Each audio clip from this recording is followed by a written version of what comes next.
شكرا كتير وبدي لكم انه نحن سلوفاك وتشيك بلبنان كتير مبسوطين ومبسوطين كتير وفينا نحكي هون بسلوفاكيا بهالمجموعة كبيرة.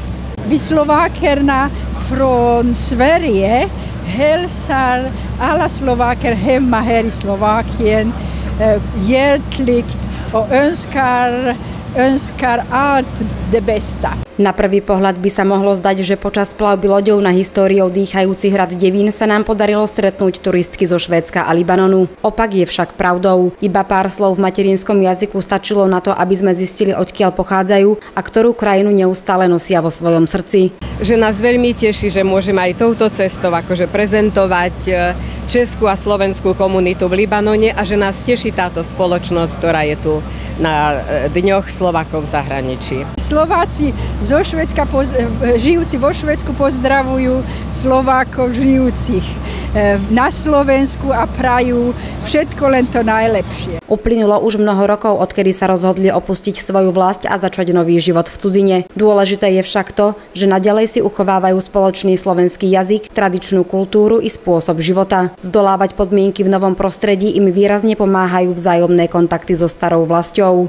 Keď ste vo svete musíte cítiť tie korene, tie slovenské korene. Ak to necítite, tak potom je to o ničom.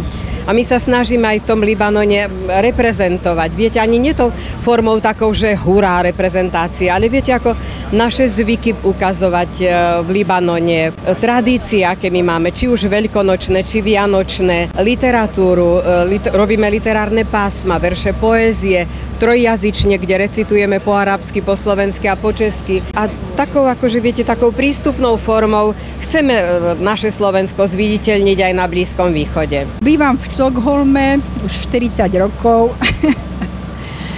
a máme tam spoločnosť priateľov Milana Rufusa, kultúrnu spoločnosť priateľov Milana Rufusa od roku 2003. Početná komunita Slovákov, a to až 60 000, žije v Srbsku. Všetci ich tam spoznajú podľa ich usilovnosti, srdečnosti a veselosti. Nemajú ľahký život, ale vedia si ho uľahčiť. Teda to bolo niekedy tak.